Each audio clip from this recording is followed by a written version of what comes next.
Les Londoniens réunis à Trafalgar Square pour une veillée en hommage aux victimes. Le Parlement britannique a lui observé 1 minute de silence moins de 24 heures après l'attaque de Londres, un attentat revendiqué ce jeudi par le groupe État islamique. Aux États-Unis, le vote sur l'abrogation de l'Obamacare reporté à vendredi. Un revers de plus pour Donald Trump et le camp républicain qui apparaît plus que jamais divisé. L'élection présidentielle en France, les ministres commencent à afficher leurs préférences. Et pour Jean-Yves Le Drian, ce sera Emmanuel Macron. Le camp de Benoît Hamon évoque un ralliement inacceptable, je cite. Bonjour et merci de nous rejoindre sur France 24. Les Londoniens unis face au terrorisme. Des centaines d'entre eux se sont rassemblés sur l'emblématique Trafalgar Square ce jeudi soir. Une veillée en hommage aux victimes de l'attaque près de Westminster qui a fait 4 morts, je vous le rappelle. Pour le maire de Londres, Sadiq Khan, les habitants de Londres ne se laisseront pas intimider par le terrorisme. Le Parlement britannique, qui a repris ses travaux, a lui observé 1 minute de silence. Natacha Milray. Nous allons à présent observer 1 minute de silence. Première session parlementaire au lendemain de l'attentat qui a visé le palais de Westminster. Dans ce lieu hautement symbolique, le plus vieux parlement du monde, la première ministre britannique a rappelé que la démocratie prévaudrait toujours. Hier, un acte terroriste a tenté de faire taire la démocratie. Mais aujourd'hui, nous sommes là comme d'habitude, comme les générations le faisaient avant nous, et comme les futures générations continueront de le faire pour délivrer un message. Nous n'avons pas peur. Notre détermination ne faiblira jamais face au terrorisme. Parmi les députés, Jean-Marc Ayrault, le ministre français des Affaires étrangères, s'était rendu un peu plus tôt au chevet des 3 lycéens français blessés dans l'attaque. Il a tenu à exprimer sa compassion au peuple britannique. Nous devons être solidaires ensemble contre la violence, contre le terrorisme. C'est mon message. Nous devons continuer de nous battre contre ce démon. Nous devons tout faire pour mieux protéger nos citoyens. Sur Twitter, la reine Elisabeth II a adressé ses pensées et ses prières aux victimes de l'attaque du palais de Westminster.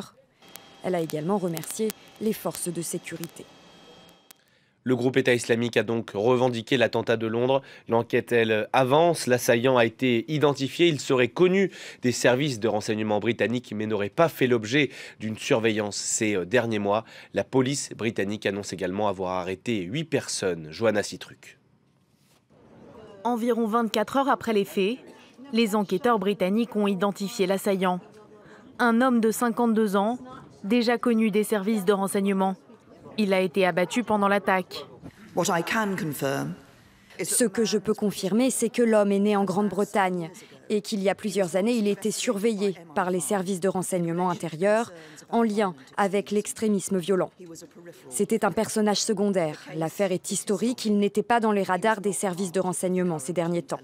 Il n'y avait aucun signe préalable d'une intention ou d'un passage à l'acte.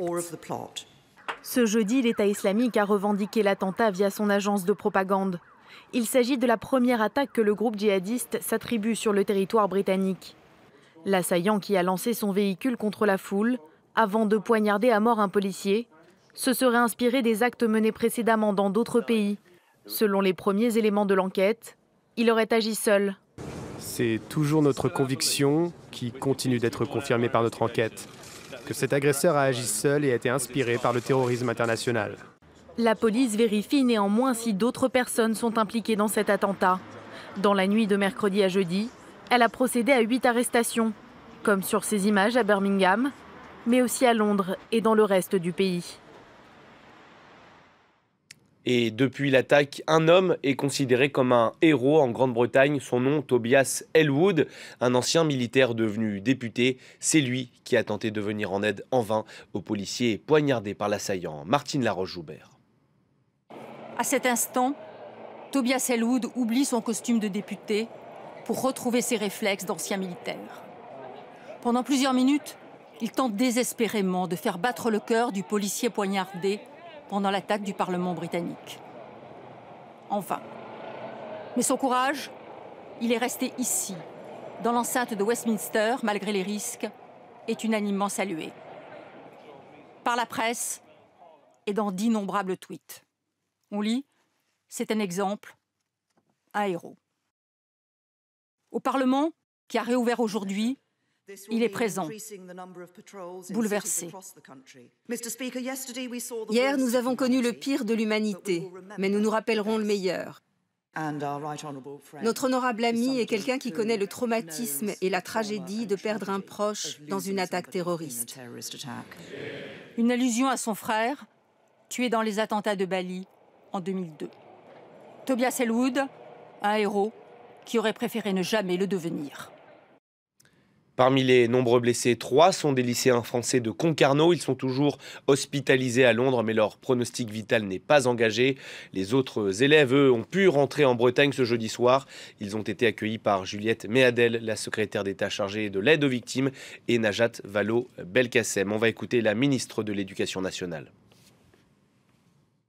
Je veux revenir sur ces événements, d'abord pour avoir une pensée pour les 3 élèves blessés qui sont actuellement soignés dans les hôpitaux londoniens.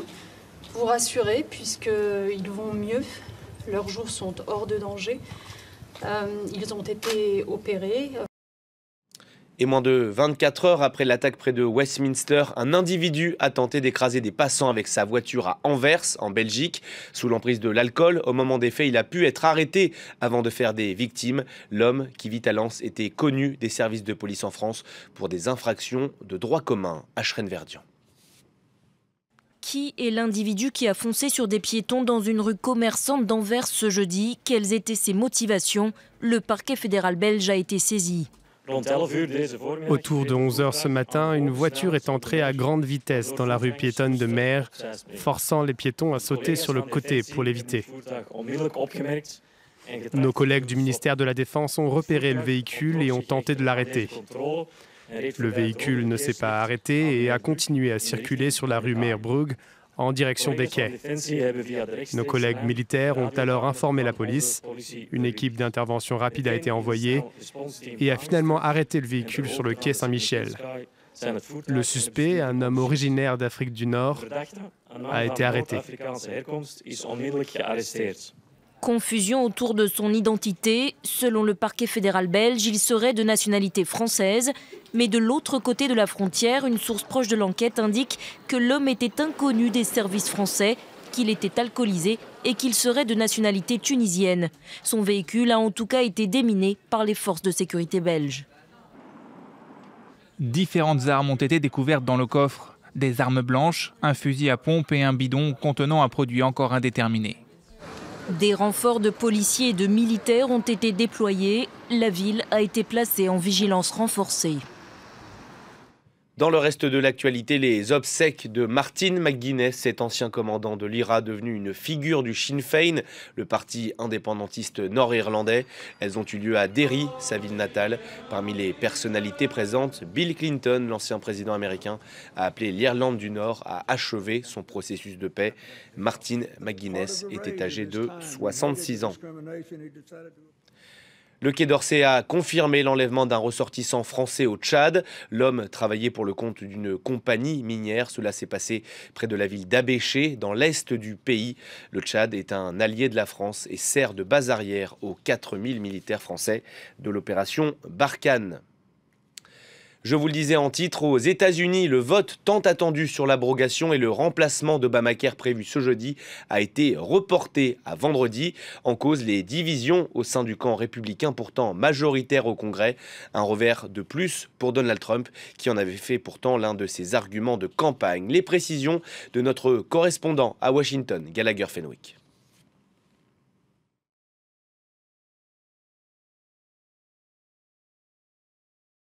Premier test grandeur nature et premier échec majeur pour la politique et le style Donald Trump puisque son projet de loi, celui qui vise à abroger et à remplacer l'Obamacare, la réforme de l'assurance maladie mise en application par son prédécesseur démocrate Barack Obama, n'est même pas allé au vote car il n'a tout simplement pas recueilli suffisamment de soutien au sein même de son propre camp.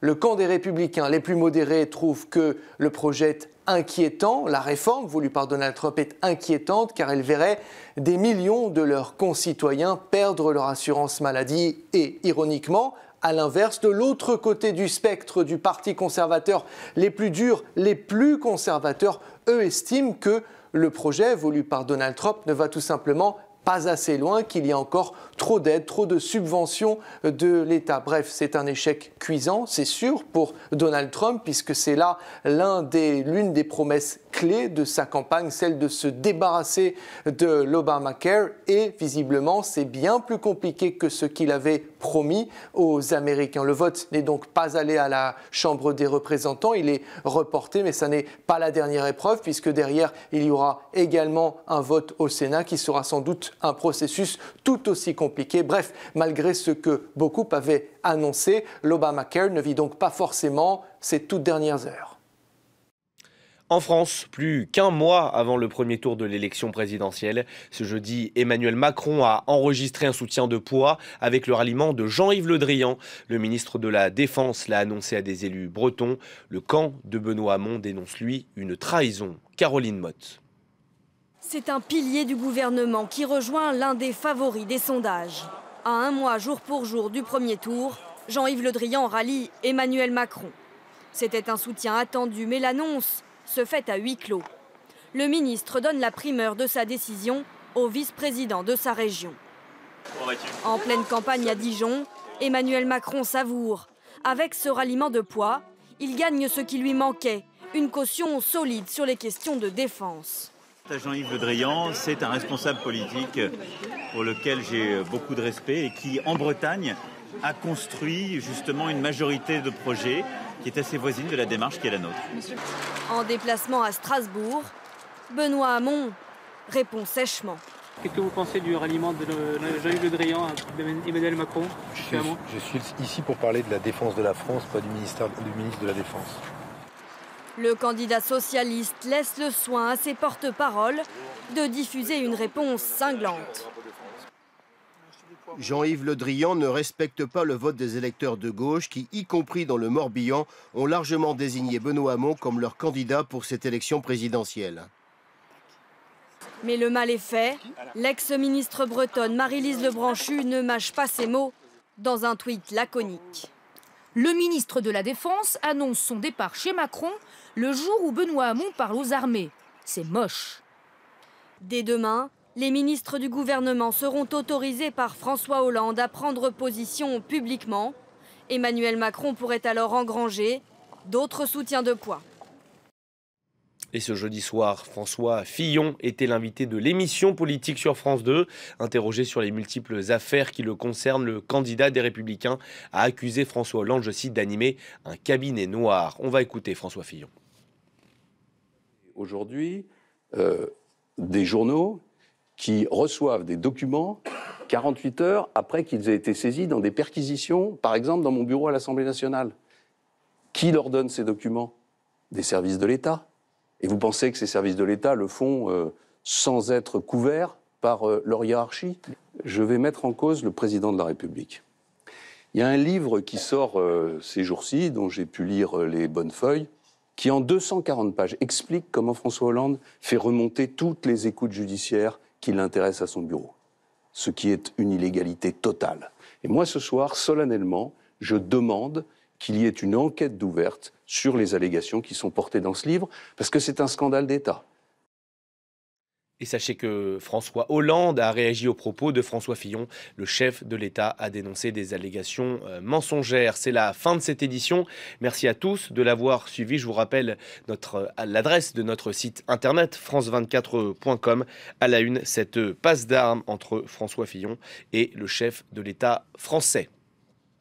On se retrouve dans 15 minutes pour un nouveau journal. À tout à l'heure.